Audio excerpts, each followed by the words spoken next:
So we're left with this massive question. How do we remember this guy?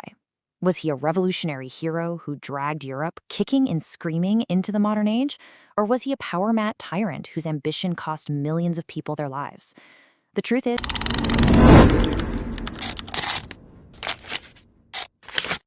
have you ever thought about how one person's ambition can completely change the map of an entire continent? Seriously, in just 2 decades, this one guy from a small island rises up to command an empire of 90 million people, rewriting the laws and totally redefining how wars were fought. This is the story of Napoleon Bonaparte, and trust me, his legacy is just as complicated as his ambition was huge. So yeah, that's the big question, right? How does that even happen? It's a story of pure genius, incredible timing, and an ambition that's on a scale the world had really never seen before.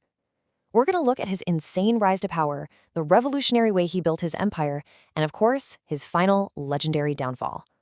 All right, let's kick things off with Act 1, Napoleon's Rise. You really can't understand Napoleon without understanding the world that made him. And that world was pure chaos, a revolution that had turned everything upside down and left France desperate for a strong leader. So, picture this. Post-revolutionary France is just a total mess. The government, called the Directory, was weak, corrupt, and nobody liked them. It was this giant power vacuum, the perfect stage for what one historian called a highly talented opportunist. And Napoleon? Well, he was exactly that. And just look at the unbelievable speed of his climb. In 1795, he's this young general who saves the government with what he famously called a whiff of grape shot. Brutal, but it worked. Just 4 years later, he turns around, overthrows that same government, and makes himself the most powerful man in France. And then, by 1804, he literally takes the crown and places it on his own head. From soldier to emperor in less than a decade. It's incredible. So once he's got the crown, Napoleon doesn't just sit back and relax. Oh no, he sets his sights on mastering all of Europe. And to do it, he builds this military machine that was unlike anything anyone had ever seen before. You see, Napoleon's genius wasn't just about him being a great general on the battlefield. It was organizational. He took existing military ideas and perfected them.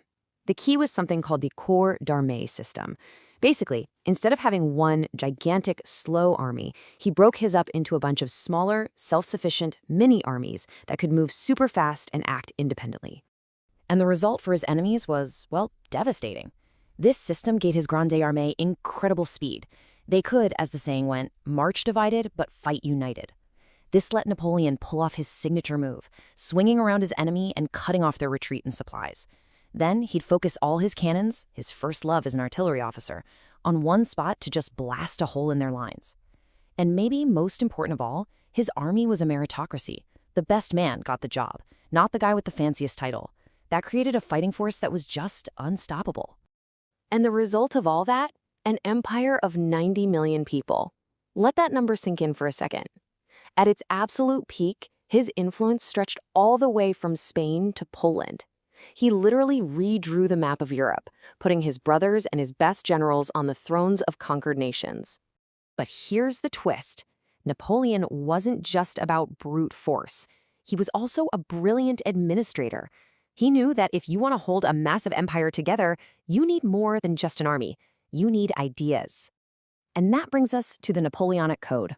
This is, arguably, his most lasting legacy.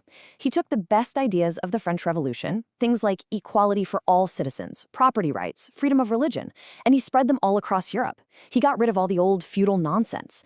And get this, parts of this code are still the foundation for laws in countries all over the world today. That's a legacy. And that brings us to our third and final act, the downfall. Because for all his brilliance, Napoleon's greatest enemy was probably himself.